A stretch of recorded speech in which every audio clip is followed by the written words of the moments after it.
conosco também a professora Débora, da Unilago. Ela estava dizendo que está na faculdade, na universidade mais intolerante que tem, né? Interessante que lá é para recepcionar o pessoal afrodescendente, né? Que geralmente o pessoal valoriza muito a família lá, mas lá é para refazer a cabeça no outro sentido, né, meu irmão? Eu conheci a irmã na década de 90, né, lá pregando na primeira igreja batista nacional, Antônio Bezerra. É bom, irmãos, a gente ver tanta gente. Eu conversei há pouco com o pastor da Bethesda lá da Grande Portugal. Me recordei que na década de 80 eu preguei 2 vezes lá. Naquele tempo a gente ia de ônibus. Pegavam 2 ônibus, não tinha negócio de terminal. Pegava, andava, pegava outro, era muito longe. E eu lembro-me que o pastor na época, que não era ele, era outro pastor, ele disse assim para mim: pastor Glauco, eu vou sempre convidar para vir pregar aqui. Toda vida que eu ia pregar lá, eu levava alguém. No ônibus eu ia evangelizando, eu descia e levava alguém comigo, que vinha do ônibus comigo, porque eu pegava no meio do caminho e a pessoa aceitava Jesus. Eu não me lembro exatamente do primeiro como é que foi, mas o segundo eu me lembro. Eu desci no primeiro ônibus e encontrei uma pessoa desconsolada. A pessoa era um mecânico. Ele tinha sido chamado para ajeitar um carro, estava todo sujo de graxa. Ajeitou o carro e o homem, em vez de pagar, disparou. Então o carro pegou e foi embora. E ele estava lá desanimado, e eu disse: o que é que você tem? Qual é o seu problema? Isso entre um ônibus e outro. Aí ele disse: não, é porque aconteceu isso comigo, tudo. Eu disse: eu estou indo para a igreja. Ele disse: eu quero ir com você. Aí me acompanhou para a igreja e aceitou Jesus como Salvador. Graças a Deus por isso. Estamos felizes também com a presença do pastor Ricardo, ali da igreja presbiteriana da Aldeota, outros que estão aqui presentes. A gente vai, na medida que for conhecendo, reconhecendo, apresentando, são todos bem-vindos entre nós.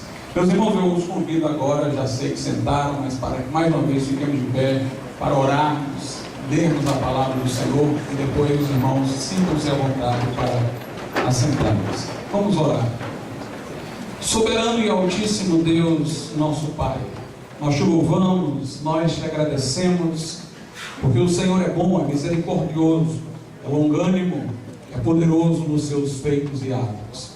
Te engrandecemos, ó Deus, pelo privilégio que há em te adorar, em te bendizer, com gratidão, com intimidade de filho, Pai, por quanto Jesus pagou o sangue, pagou o preço de sangue, meu Deus, para que tivéssemos esse privilégio. Agora nos abençoe e nos agracia com a tua palavra, falando ao nosso coração, mostrando tuas santas verdades, firmando as nossas convicções, ó Pai, para que saímos daqui mais dispostos, diligentes a te servir, a te amar, a fazer divulgar o teu reino. Nós te pedimos que o Senhor também alcance vidas que precisam de redenção, de salvação, por sua bendita graça, em nome de Jesus.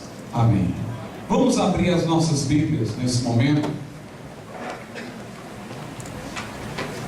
Na carta do apóstolo Paulo aos Romanos, no capítulo de número 8, aos Romanos 8, a partir do versículo 28. É um texto muito bonito, que finda, inclusive, de uma maneira quase poética, uma linguagem exultante. Romanos 8, começando pelo versículo de número 28. Diz assim: e sabemos que todas as coisas contribuem juntamente para o bem daqueles que amam a Deus, daqueles que são chamados segundo o seu propósito. Porque os que dantes conheceu, também os predestinou, para serem conformes à imagem de seu Filho, a fim de que ele seja o primogênito entre muitos irmãos. E aos que predestinou, a estes também chamou, e aos que chamou, a estes também justificou, e aos que justificou, a estes também glorificou. Que diremos, pois, a estas coisas? Se Deus é por nós, quem será contra nós? Aquele que nem mesmo a seu próprio Filho poupou, antes o entregou por todos nós, como nos não dará também com ele todas as coisas? Quem tentará acusação contra os escolhidos de Deus? É Deus quem os justifica. Quem é que condena? Pois é Cristo quem morreu, ou antes quem ressuscitou dentre os mortos, o qual está à direita de Deus, e o que também intercede por nós. Quem nos separará do amor de Cristo? A tribulação, a angústia, ou a perseguição, ou a fome, ou a nudez, ou o perigo, ou a espada? Como está escrito: por amor de ti somos entregues à morte todo dia, somos reputados como ovelhas para o matadouro.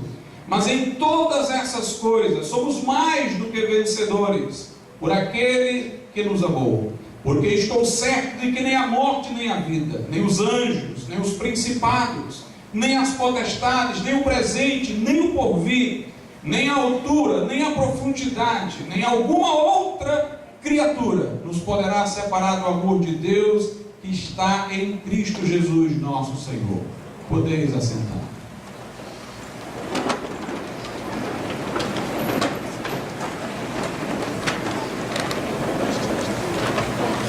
Uma das invenções mais extraordinárias do ser humano é o computador.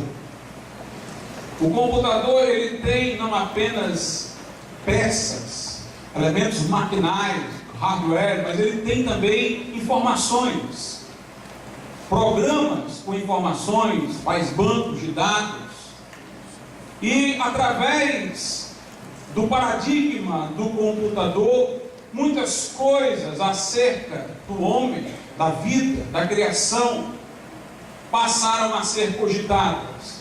Outras coisas já haviam sido inventadas. E obviamente elas dependiam de informação que estava na cabeça do homem, do inventor. Mas o computador, ele traz em si a informação, ele recepciona a informação, obviamente, nele colocada. E começaram a perceber, a partir da abertura de visão que o computador permitiu, que a vida também tinha um código de informação. Se nós formos observar o que existe em última instância, nós vamos encontrar alguma informação. O DNA, o código genético do ser humano, contém informação. Os elementos que o constituem não se diferenciam muito de um ser para o outro, mas a informação, a combinação que gera uma informação é que faz distinto um ser de outro, um ser humano de outro ser humano. Começou-se a descobrir no projeto Genoma que há uma linguagem da vida. A vida depende de um código de informação e, portanto, de uma linguagem. Passou-se a estudar a bioquímica a partir da teoria da informação. E nós, meus irmãos, percebemos então que deve haver um ser inteligente que se comunica, porque a informação é fruto de comunicação, de palavra. Mas os que estudavam a natureza no sentido mais amplo, o cosmos, os astrônomos em particular, já haviam também falado coisa parecida. Os cientistas da era moderna diziam que a linguagem do mundo era matemática e, portanto, percebiam na ordem do universo uma linguagem que se poderia traduzir em fórmula matemática. Então existe uma linguagem da vida, existe uma linguagem no cosmos, e logo deve haver um ser inteligente que se comunica, que transmite a informação e gera a ordem, e gera a vida, e gera todas essas coisas. E quando nós percebemos as pessoas falando isso em linguagem da vida, em linguagem matemática do mundo, estudando vida, ordem, universo, a partir de teoria da informação, nós nos lembramos da Bíblia. A Bíblia diz em Hebreus, capítulo de número 11, que nós pela fé acreditamos que Deus pela sua palavra criou os mundos. Então nós podemos observar que a Escritura já dizia que no berço de tudo que há, na origem de tudo que há, está uma informação. E a informação presume um ser inteligente, uma comunicação. Essa comunicação é a palavra divina. Lá em Gênesis nós ouvimos que Deus, no início da criação, disse: haja luz. E houve luz. E houve luz. A Bíblia representa Jesus como o arquiteto da criação e o apresenta como o Verbo. Lá em João 1 diz: no princípio era o Verbo estava com Deus e o Verbo era Deus. Para logo dizer que sem Ele nada do que foi feito se fez, que tudo foi feito por intermédio dEle, tudo foi feito por intermédio do Verbo, por intermédio de Deus falando. Jesus é Deus comunicador. O Pai é Deus na transcendência, mas Jesus é o Deus em expressão, em comunicação. Há um bioquímico que escreveu o livro A Caixa Preta de Darwin. Nesse livro, que foi publicado em português por uma editora secular extremamente acadêmica, Jorge Zahar, editor, ele diz que é impossível que tenha havido a evolução nos termos de Darwin, porque a informação genética dos seres limita as possibilidades de suas variações. É possível que haja mutações, é possível que haja certas variações nos seres para adaptá-los ao meio, mas essas adaptações não serão tão extravagantes que possibilitem que uma espécie se transmute em outra completamente diferente, porque essas variações devem acontecer dentro do limite de informações de um código genético.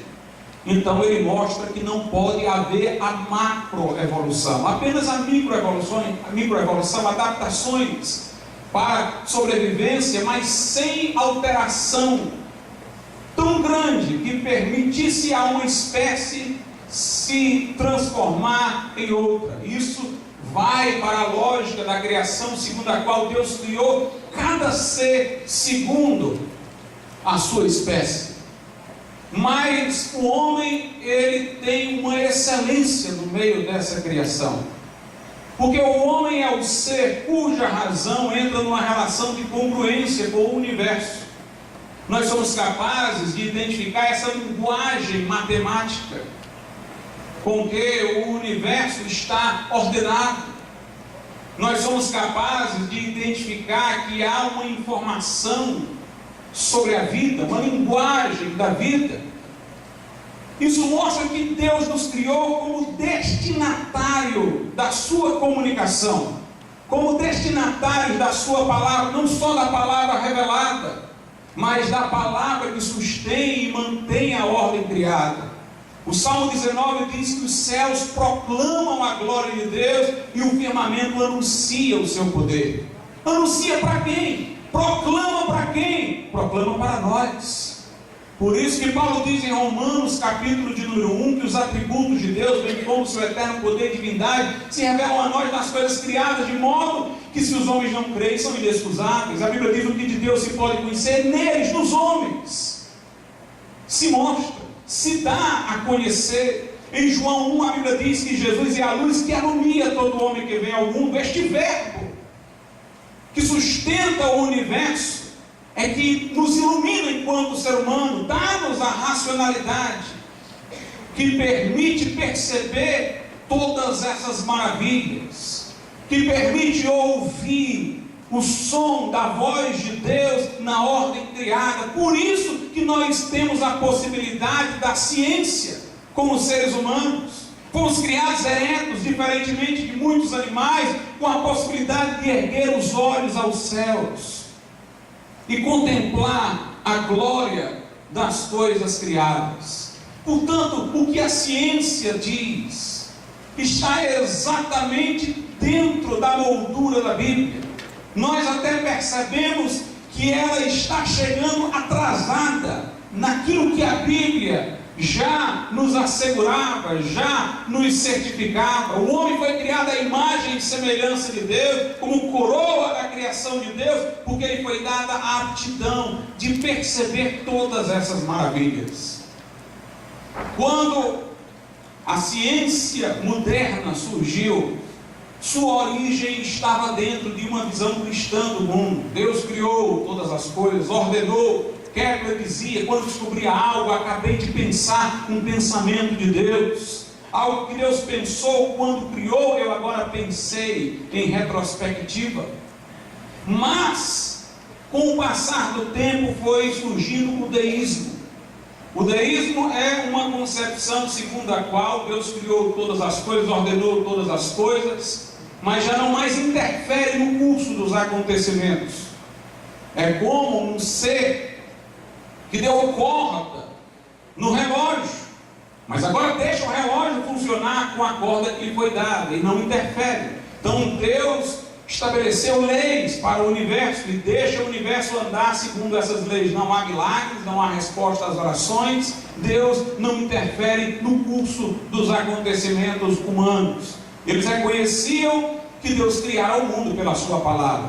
Reconheciam até, conforme Hebreus 1, que Deus sustenta todas as coisas pela palavra do seu poder. O que eles não aceitavam era o sobrenatural, o miraculoso, a intervenção de Deus. O deísmo é uma forma de postular a crença em Deus para explicar o que ainda não poderia ser explicado. Depois veio o Big Bang, a evolução e muitas tentativas até de tirar Deus daquela posição originária em relação ao universo. Mas o fato é que a visão de Deus do deísmo torna Deus irrelevante para o cotidiano, para a vida, para as nossas necessidades. Faz de Deus uma figura distante, transcendente, omissa, com a qual nós não podemos nos relacionar adequadamente. O deísmo gerou o racionalismo, o cientificismo, a ideia de que o mundo melhoraria não por uma relação de dependência com o Criador, mas pela descoberta das leis que o Criador havia estabelecido. E aí surgiu, como disse eu, o racionalismo, o cientificismo e o naturalismo. O naturalismo é a concepção dominante dos meios naturalistas, das ciências naturais, segundo a qual este mundo é um sistema ordenado e fechado. Ou seja, ele tem leis, isso que lhe dá a ordem, e ele é fechado no sentido de que não pode haver alterações vindas de fora. Não pode haver, portanto, milagre. Não pode haver, portanto, uma intervenção de Deus no curso dos acontecimentos. Mas nós defendemos, lá adiante falarei novamente sobre isso, que o universo é sim um sistema ordenado. Deus criou o mundo com ordem, com leis, através da sua palavra. Mas é um sistema ordenado aberto, aberto à intervenção de Deus. Deus não está aprisionado à ordem que inicialmente Ele estabeleceu. Ele mantém-se soberano. Ele pode interferir no curso dos acontecimentos.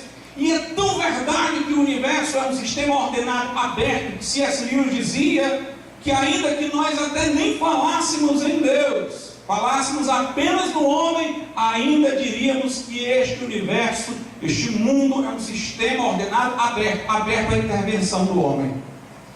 Porque o homem faz cultura, isto é, altera a natureza. E aqui nós temos o grande paradoxo do naturalismo, do qual ele não consegue escapar ou fugir. É que se tudo seguir leis mecânicas de causa e efeito, se nossa mente for o nosso cérebro, se não há alma, não há eternidade, não há nada disso, então todos os nossos pensamentos são reações físico-químicas em nosso cérebro. O que nós estamos pensando hoje depende do estágio de evolução em que nos encontramos. Nada garante que amanhã pensaremos completamente diferente do que pensamos agora. Nós não podemos assegurar que uma reação física, química em nosso cérebro diz respeito ao mundo como uma veracidade, diz algo sobre o mundo como uma verdade. Então, para que nós possamos dizer que o conhecimento é válido, que o que estamos asseverando é verdade, para o naturalista dizer que o naturalismo é verdade, ele precisa pôr a sua mente fora desse sistema cerrado. Ele tem que dizer que o naturalismo é certo a partir de uma conclusão que não está encerrada dentro do naturalismo. E C.S. Lewis diz, portanto, nossa mente não pode ser apenas fruto das relações que há neste mundo fechado, causal. Nossa mente veio de Deus. Há duas coisas que os cientistas não podem explicar adequadamente: é a passagem da matéria inorgânica para a matéria organizada, vital, com vida, e a passagem da inconsciência para a consciência. Não há como explicar como de repente despontou essa racionalidade que se torna capaz de explicar todo o universo. Ela veio de fora, ela veio de Deus. E através da razão nós convertemos uma árvore numa cadeira, numa mesa. Nós, embora limitados pela lei da gravidade, através do estudo de outras leis, conseguimos fazer um avião, nos levar no ar. E portanto, no homem, no seu poder cultural, já há uma intervenção no natural. Quanto mais Deus, transcendendo ao homem e a todas as coisas, não pode intervir na própria criação dele, no próprio mundo que ele ordenou. Mas houve uma reação ao naturalismo, houve uma reação ao cientificismo que encontrou o seu apogeu na França. Teve repercussões na Inglaterra, mas encontrou uma grande manifestação na França, onde o racionalismo foi mais estrito. A reação veio da Alemanha, em particular. Na Alemanha se destacou muito menos a ciência natural e se destacou muito mais a ciência histórica. Os franceses falavam em civilização, que seria aquela caminhada do mundo para a hegemonia da ciência. O mundo seria uniformizado sob o comando da ciência. Os cientistas ocupariam posições sacerdotais no novo mundo. O Admirável Mundo Novo e outros livros e obras procuram representar um mundo dominado pela ciência, um mundo uniforme sob leis da ciência. Mas os alemães valorizavam a cultura local, nacional, a singularidade de cada povo, até para mostrar a excelência da sua genialidade, porque eram demasiadamente nacionalistas. E os alemães começaram a falar de uma outra lei que não era geral, aquela que os matemáticos procuravam identificar, que os cientistas naturais procuravam identificar, mas o que eles chamavam de lei individual, lei singular. Cada povo tem um destino. Há uma providência que dá um destino, uma missão a cada povo, uma excelência a cada povo, uma genialidade a cada povo. Contra o universal, eles valorizaram o individual. Contra leis abstratas, eles valorizaram histórias concretas. E foi lá onde realmente despontou uma hegemonia da ciência histórica. Interessante que os alemães ainda também falavam linguagem religiosa. Os deístas mantiveram Deus como criador e estabelecedor das leis. De onde veio o racionalismo, o cientificismo, o naturalismo? Nós que começou tudo isso com alguma concessão ainda ao cristianismo, admitindo-se Deus como criador. Lá do lado alemão também se falava de uma espécie de providência que guiava o destino das nações, mas essa providência era impessoal. A linguagem providência evocava algum tipo de intuição religiosa, mas eles não acreditavam num Deus pessoal. Essa lei era uma lei íncita à própria história de um povo. Essa providência, muito embora o termo fosse teológico, tinha um sentido mais de um destino, de um curso, mas não definido por um criador pessoal. É interessante, meus irmãos, observar que, como disse, todos usavam ainda algum tipo de linguagem religiosa. Mas os alemães fracassaram porque excluíram a moral bíblica. Houve um autor chamado Julius Stahl que deu importância a esse historicismo alemão, mas ele era um cristão. E ele disse, olha, o destino, o curso, a providência das coisas há, mas ela vem de Deus. E não há ideia de destino nacional que justifique violação dos 10 mandamentos. Muitos cristãos estavam simpatizando com o historicismo na Alemanha porque antipatizavam a Revolução Francesa. Mas Júlio de Strauss fez essa observação: cuidado, o historicismo alemão é panteísta, não fala em um Deus pessoal, fala em um destino no sentido em que os pagãos falavam. Só podemos sustentar a providência se ela for administrada por um Deus pessoal, e não há missão nacional que justifique uma ofensa aos mandamentos de Deus. Por que sua palavra é tão importante? Porque a Alemanha, com essa ideia de destino, de providência, não bíblica, não teológica, mas no historicismo, desembocou no nazismo. Se a França desembocou na Revolução Sanguinolenta, a Alemanha, com seu historicismo sem Deus, desembocou no nazismo. A ideia de Hitler era essa: era de que a nação alemã tinha um destino específico em relação ao mundo. Quando muitos tentavam matá-lo e não obtinham êxito, ele dizia que era esta providência que o guardava, que o reservava para uma missão importante. Mas ele era contra o cristianismo, contra a figura de um Deus pessoal. Ele valorizou o culto pagão dos antigos bárbaros, ele valorizou símbolos hindus de caráter panteísta da Índia. Mas ele falava dessa providência. Percebam como em ambos os lados ter tirado Deus levou a sangue, a derramamento de sangue, quer na forma da Revolução Francesa, quer na forma do nazismo. Em ambos os casos houve autoritarismo, como na fase do terror na França, como em todas as atrocidades do nazismo, porque Deus foi tirado. Quando nós lemos a Bíblia, nós temos uma passagem interessante em que Davi estava sendo perseguido por Saul. E Davi era perseguido por Saul, que queria matá-lo. E ele se escondera no fundo de uma caverna. Coincidiu de Saul chegar com seus soldados e entrar naquela caverna e dormirem naquela caverna. Os que estavam com Davi, que estavam lá no fundo com Davi, disseram: pronto, Davi, é a tua chance, ó a providência, ó o governo sobre os acontecimentos. Deus te deu Saul na tua mão. Ele veio justamente para a caverna que nós estávamos, está dormindo, é a chance de matá-lo. Mas Davi disse: eu não tocarei no ungido do Senhor. Note, Davi não se guiava só pela sua interpretação da providência. Ele acreditava que Deus, que guia as coisas pela providência, não viola os seus mandamentos, nem quer que violemos os seus mandamentos.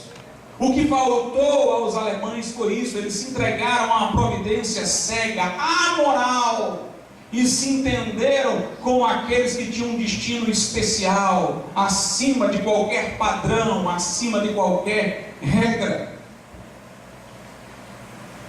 Nós podemos ver, irmãos, que Deus criou o universo e sustenta todas as coisas pela palavra do seu poder. Nós cremos na providência geral, como chamada, essa providência pela qual Deus não apenas cria, mas governa e administra o mundo pelas leis naturais, mantendo tudo em ordem, até certo ponto, porque estamos sob os efeitos do pecado. O universo, o cosmos, está sob os efeitos do pecado. Mas nós percebemos que a providência de Deus também entra na história, obviamente sem que justifique, como aconteceu com os alemães, transgressão de mandamentos divinos, como se existisse uma lei moral só deles, diversa daquela que deveria valer para outros países do mundo. Eles caíram no relativismo nacionalista. Mas nós cremos que Deus governa a história. Quando eu examino a Bíblia, eu percebo como isto é maravilhoso. Veja o caso de Israel. Deus constituiu essa nação e lhe deu uma sobrevivência que ninguém consegue explicar. Esteve a nação de Israel subjugada por vários impérios que já não mais existem. Babilônia, a nação foi escrava no Egito, foi oprimida pelos assírios, cativa na Babilônia, como eu disse, foi subjugada pelos gregos, pelos romanos. Todos esses grandes impérios tombaram e Israel continua.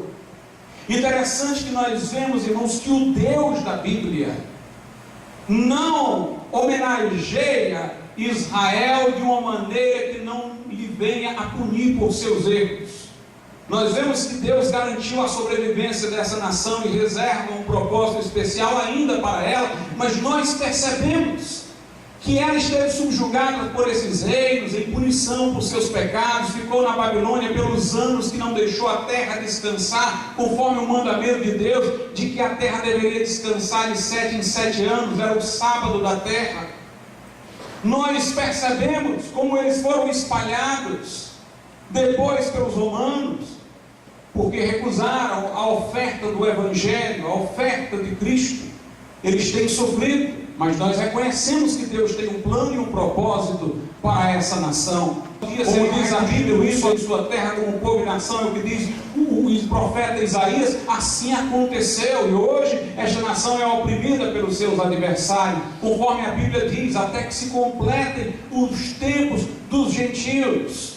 Mas a sobrevivência de Israel na história é um verdadeiro milagre. Quando Deus introduziu Israel na terra prometida, nós percebemos que Deus também não exalta Israel. Deus diz, não é porque vocês são bons, melhores, que eu vou dar a vitória a vocês, é porque os que estão lá são perversos. Muita gente critica a Bíblia porque diz que Deus foi a favor de Israel tomar uma terra que não lhe pertencia àquele momento. Mas para os irmãos terem uma ideia da misericórdia de Deus, Deus havia dito a Abraão que aquela terra seria de seus descendentes. Mas Deus disse que não iria dar de logo, porque estava esperando que a medida dos pecados deles chegasse no limite. Sabe quanto tempo passou depois que Deus disse isso para Abraão? Mais de 400 anos. Grande foi a paciência de Deus. Quando já não havia mais como suportar, diariamente os pais sacrificavam seus filhos a Moloque, recém-nascidos, punham a criança recém-nascida nos braços de uma divindade, uma figura oca, que tinha dentro dela carvão, fogo, e a criança era colocada nos braços daquela imagem e queimada e assada, e eles faziam isso cotidianamente. Quando não houve mais como Deus suportar, Deus introduziu lá a nação de Israel e disse que era por causa disso. Quando alguns dizem que foi injusto, eu digo, me diga uma coisa, é justo que pais fiquem colocando recém-nascidos para queimar todos os dias e ninguém faça nada? Pois foi isso que Deus fez. Deus interferiu quando eles chegaram na medida dos seus pecados, introduziu Israel lá. Nós percebemos, irmãos, a providência de Deus, da chegada de Cristo. A Bíblia diz em Gálatas capítulo 4 que Jesus veio na plenitude dos tempos. Observe a história, Jesus tinha que vir naquele momento.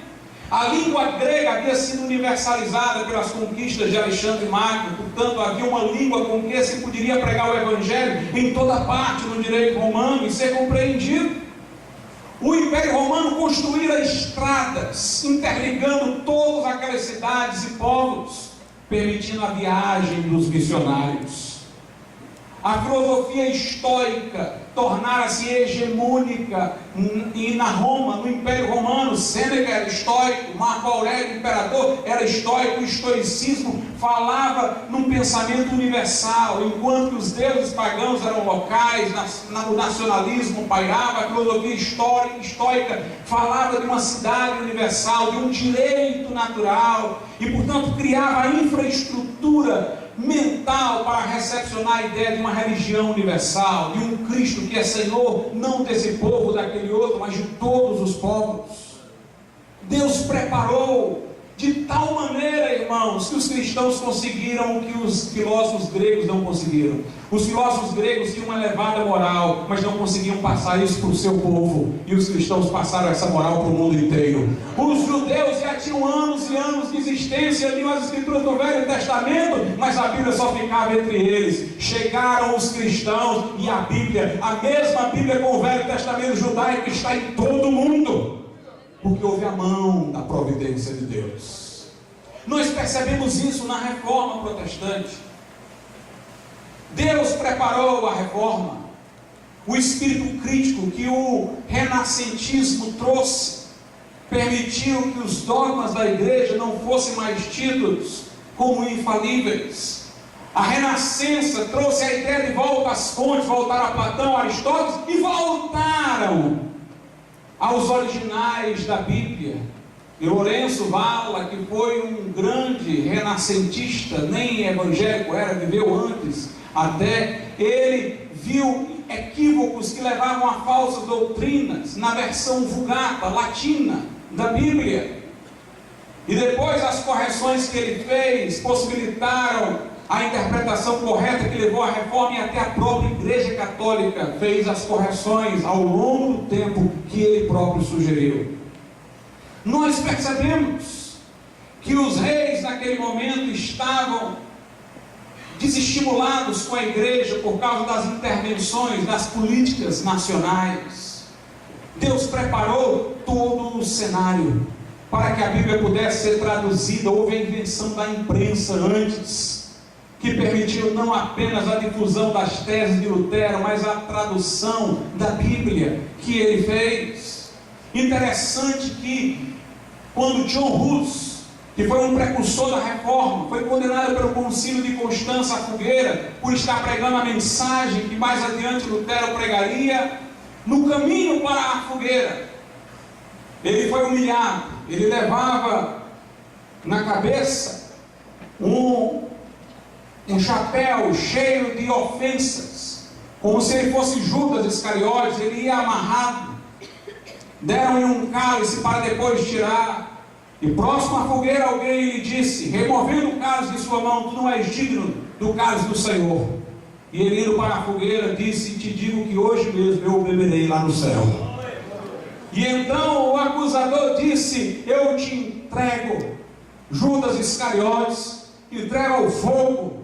E ele olhou para o céu e disse: eu entrego a ti, Jesus, a alma que tu salvaste.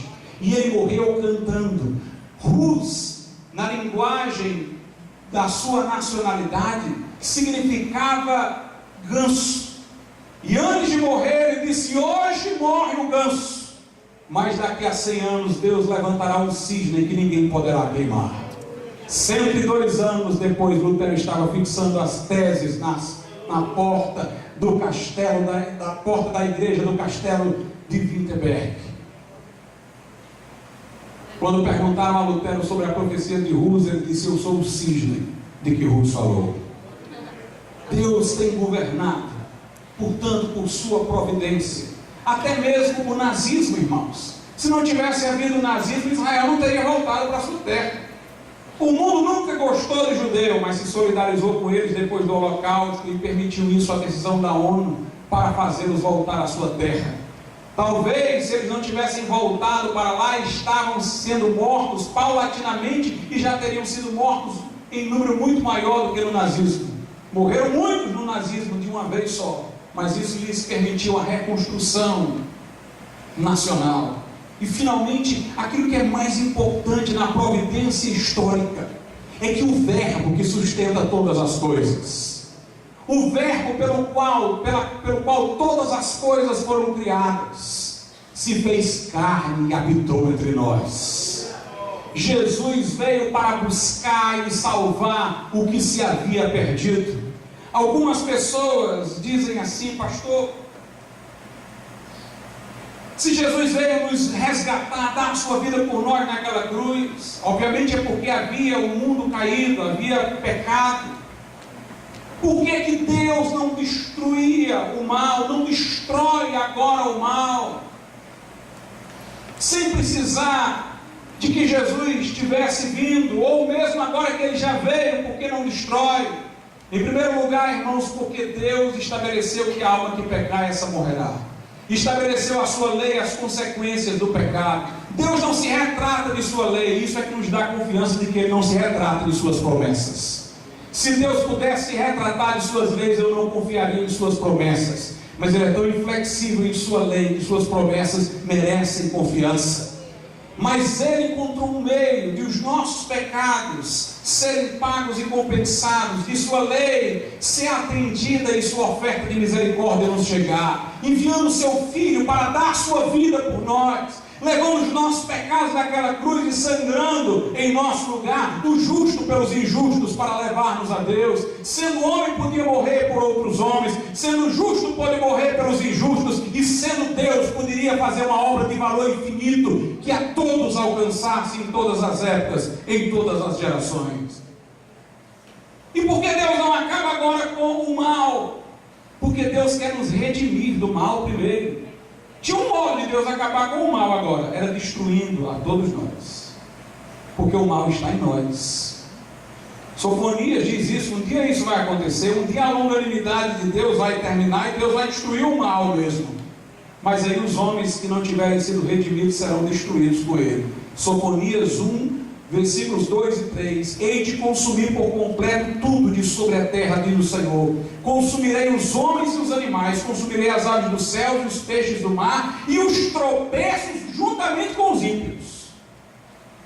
Deus vai consumir os tropeços, que é o mal, mas juntamente com os ímpios. E exterminarei os homens de sobre a terra, diz o Senhor. Mas Deus, irmãos, quer nos redimir do mal, nos resgatar do mal, através de Jesus. Quer que mais pessoas se arrependam, é longânimo para com todos, não querendo que ninguém se perca, mas que todos venham ao arrependimento. Vai chegar a hora que o juiz vai destruir o mal, e aqueles que estiverem atrelados ao mal, irão junto. Mas agora Ele está dando tempo para que pessoas recebam Jesus e possam ser redimidas do mal.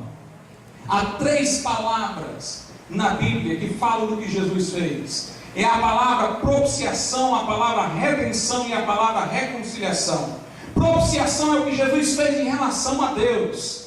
Ele aplacou a ira de Deus, satisfez a justiça de Deus, que estabelecia punição pelos nossos pecados. Redenção é o que Ele fez conosco, Ele nos resgatou de debaixo da condenação, de debaixo do juízo. Resgatar é o que significa redenção, e reconciliação é o que Ele fez em relação a nós e Deus, nos reconciliou com Deus.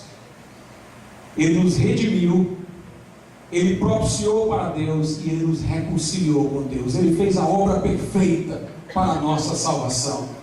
Mas notemos que aí nós temos um grande milagre, a vinda de Jesus ao mundo. Jesus morreu e ressuscitou ao 3º dia. Sua ressurreição é prova de que Ele era tudo quanto disse ser, e que fez naquela cruz tudo quanto disse fazer. Nós temos a ressurreição como um penhor da veracidade de Suas palavras e de Sua obra consumada na cruz. David Hume, que era um grande cético escocês, disse: se Jesus ressuscitou, por que nós não vemos isso acontecer? As coisas devem acontecer numa rotina, por que não acontece mais? Se é um milagre, por que não vemos mais esse milagre? Porque Jesus era singular. Se todos estivessem ressuscitando, Jesus também não seria especial. Mas Ele é o primogênito dentre os mortos. Ele é aquele que esteve morto e reviveu. Sua morte e ressurreição é garantia de nossa ressurreição, mas o fato até agora é singular com respeito a Ele, porque é a garantia de Suas declarações. Se tivesse acontecendo, então Ele não era nada do que estava dizendo, porque aconteceria com outros também. E nós temos, irmãos, como nos certificar da ressurreição de Jesus.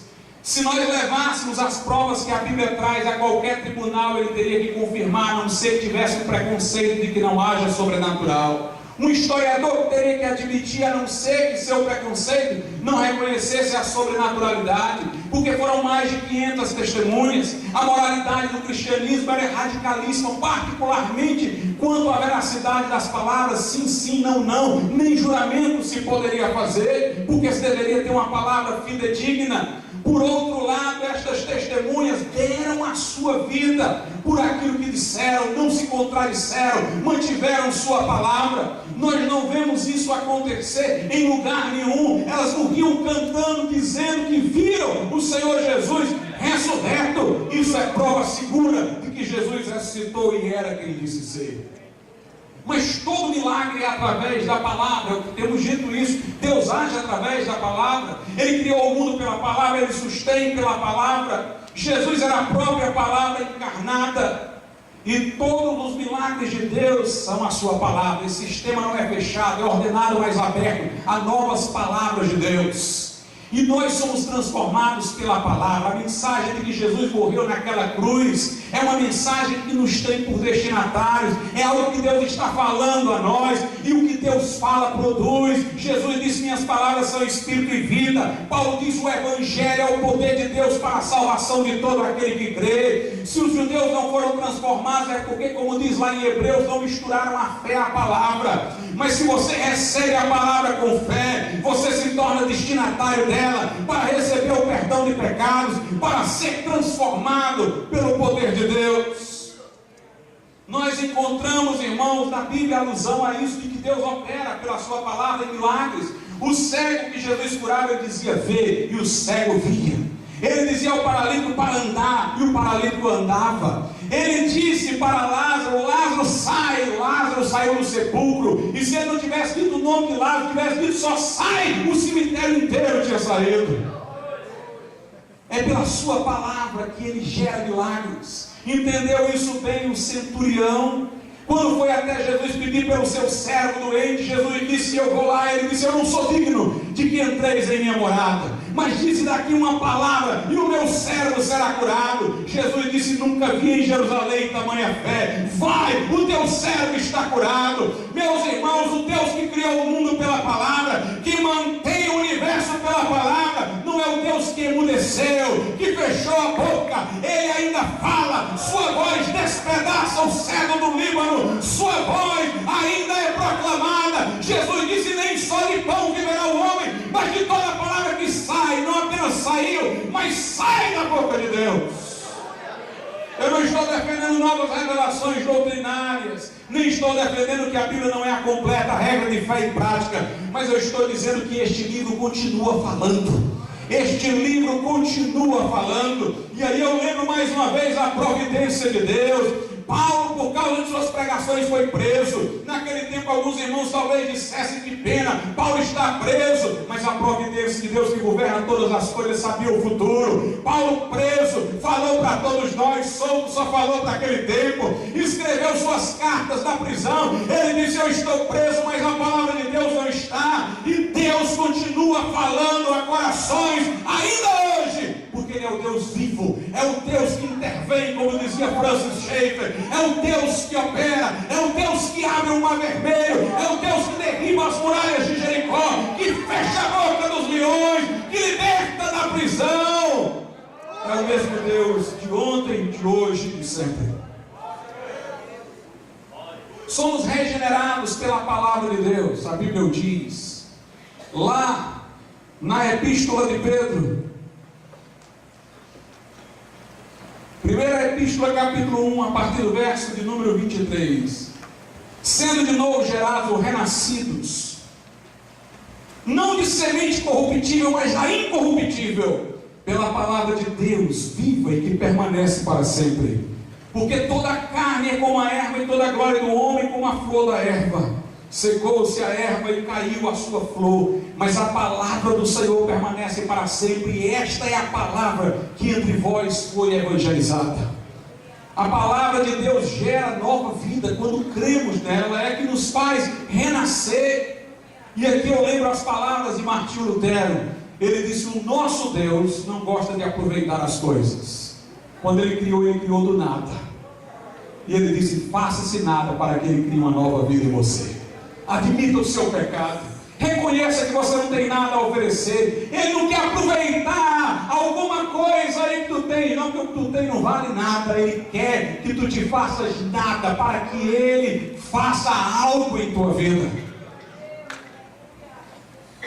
A providência de Deus alcança o universo e o mantém. A providência de Deus governa a história para o nosso bem, irmãos. Faraó foi levantado por Deus para que o seu nome fosse conhecido em toda a terra. Deus pegou um homem duro de coração e permitiu que ele chegasse ao trono, para que pudesse fazer sinais lá, para que o seu nome fosse conhecido em toda a terra. Todo o plano de Deus é para universalizar tanto quanto possível o conhecimento do Evangelho. Quando chegaram às portas da terra prometida, Rabi já conhecia Deus pelo que ouvira falar do que Deus fizera no Egito, e já se abriu para se unir com o povo de Deus. Deus disse a Abraão: Em ti serão benditas todas as famílias da terra. Deus não escolheu Israel para que Israel se enclausurasse. Israel é que perdeu a visão de sua missão. O Salmo 96 diz a Israel: anunciai entre as nações as suas maravilhas, entre todos os povos, anunciai, anunciai. Era para esta nação ter feito isso, porque o plano de Deus é para o nosso bem. Mas Deus, irmãos, revela a sua providência também na nossa vida individual. Quando nós aceitamos ao Senhor Jesus como nosso Senhor e Salvador e somos transformados, perdoados, regenerados, Ele passa a cuidar de nós. Aceitar Jesus como Senhor é já não mais ter o fardo de cuidar de si próprio, mas deixar que Ele cuide de nós. Jesus disse: vinde a mim todos vós que estáis cansados e sobrecarregados. Tua vida está difícil?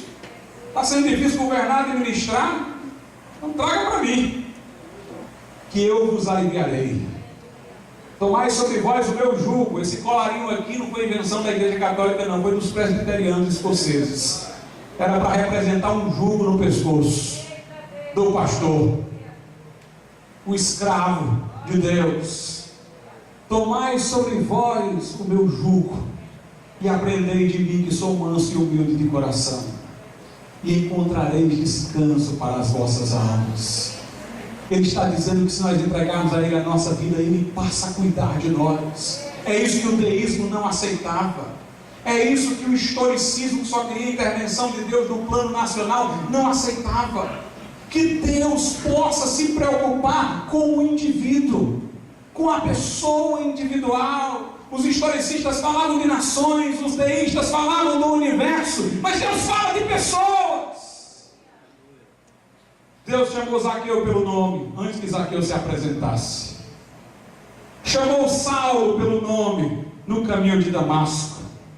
Ele nos conhece pelo nome, Ele ouve orações, é o Deus que responde orações. O instinto do ser humano é de procurar Deus nos seus apertos. Até o ateu, quando ele não tiver mais para onde ir, num problema que ele tiver, ele vai lá no íntimo do coração dizer: meu Deus, oh Deus, se Tu existir, me ajuda.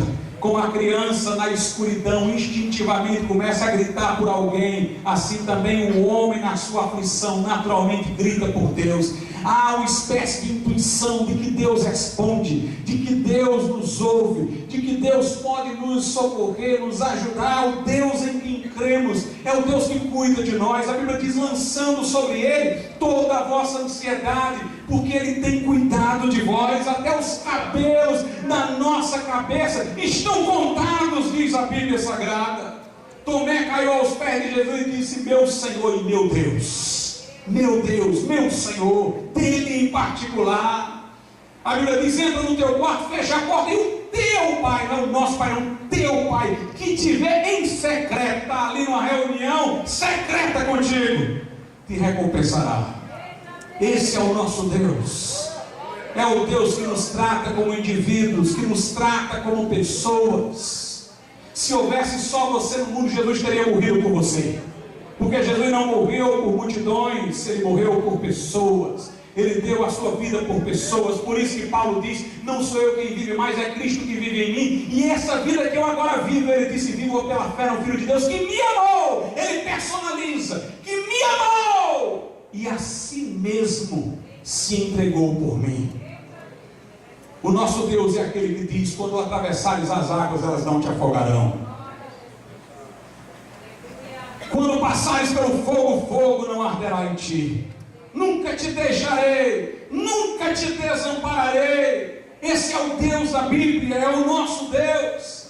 Francis Schaeffer dizia o seguinte: ele dizia: os deuses do Oriente são infinitos e impessoais. É o panteísmo. Deuses infinitos, difusos, mas impessoais. Ele dizia: os deuses do Ocidente, gregos, romanos, eles eram pessoais, igual a pessoas humanas, mas eram finitos. Mas o nosso Deus é infinito e pessoal.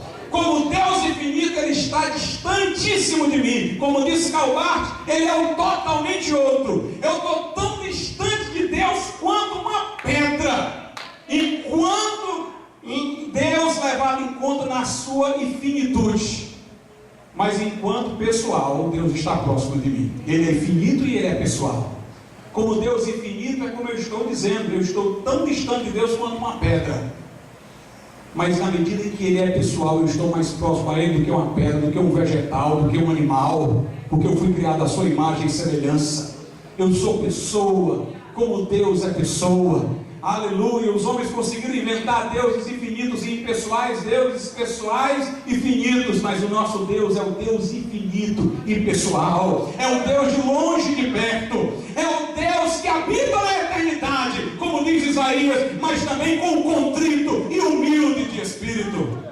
É o Deus que nem o céu dos céus podem conter, mas Ele está no teu quarto, te vê em secreto e dialoga contigo em oração.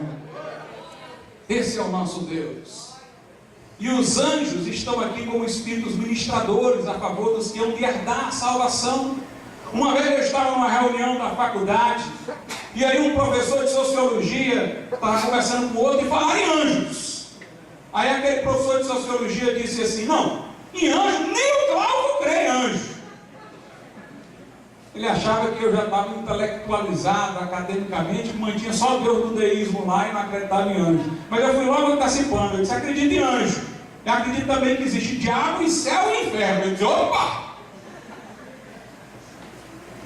Meus irmãos, não há nada de ilógico em acreditar em anjo. Se você conhecer a criação de Deus, você vai ver que tem que existir anjo.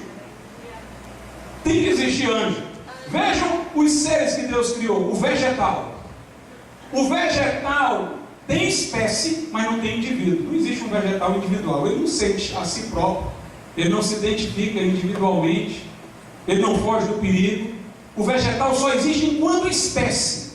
Não existe enquanto indivíduo. Os homens e os animais existem enquanto espécie e indivíduo. Animal é indivíduo? No sentido de que o animal foge do perigo. Procura o seu alimento. Ele tem algum tipo de consciência de sua existência para se proteger. Mas sendo que o animal é indivíduo e espécie, mas ele tem sua individualidade submissa à sua espécie. Ou seja, tudo que ocorre no animal é aquilo que ocorre nos outros animais. É igual. Ele tem uma individualidade, mas uma individualidade que se sujeita à sua espécie, aos instintos da espécie. O homem não, o homem é espécie e indivíduo. Mas no homem a espécie se sujeita à individualidade. Porque o homem tem uma comunhão de instintos, de coisas comuns, os homens entre si, mas cada homem forma a sua individualidade, cria cultura, inova. Então, o vegetal tem espécie, mas não tem indivíduo. O animal tem espécie e indivíduo, sendo que no caso do animal, o indivíduo se sujeita à espécie. O homem tem espécie e indivíduo, sendo que no homem a espécie se sujeita ao indivíduo. O que é que está faltando?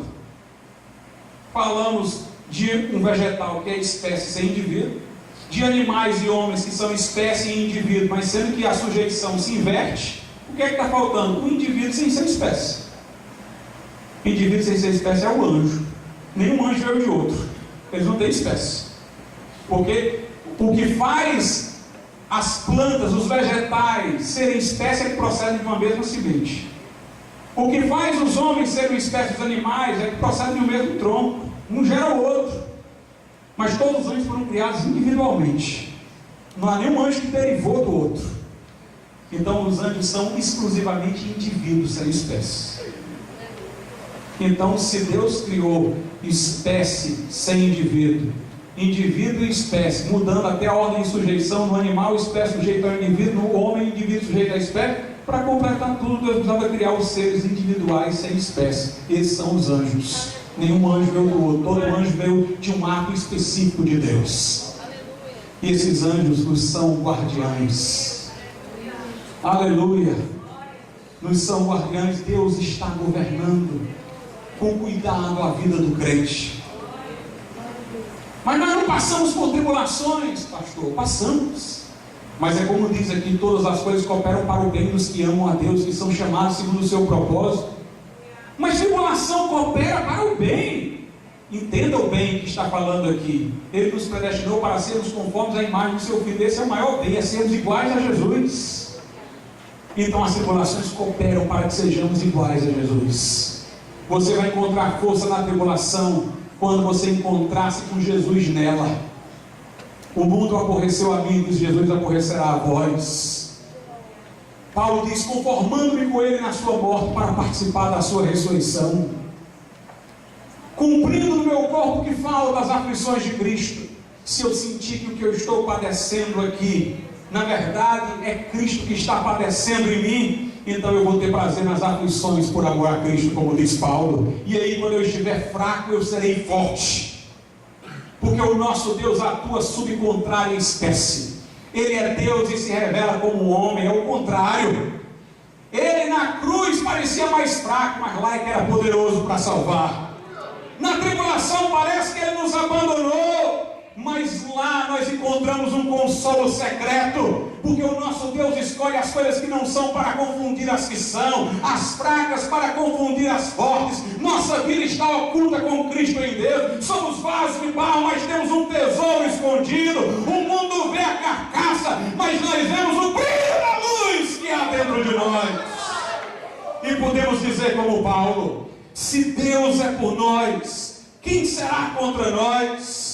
É Ele que nos justifica, quem nos condenará? Quem tentará acusação contra os escolhidos de Deus?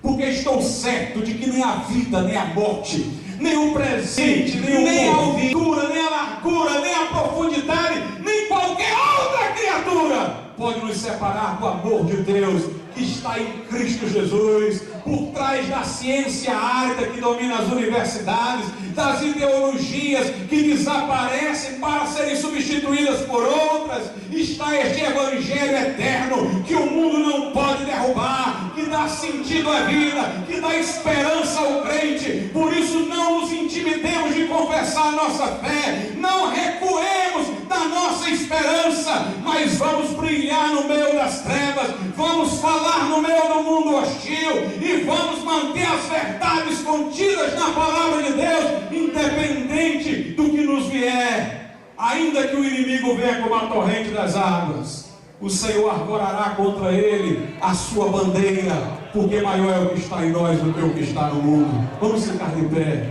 nesse momento.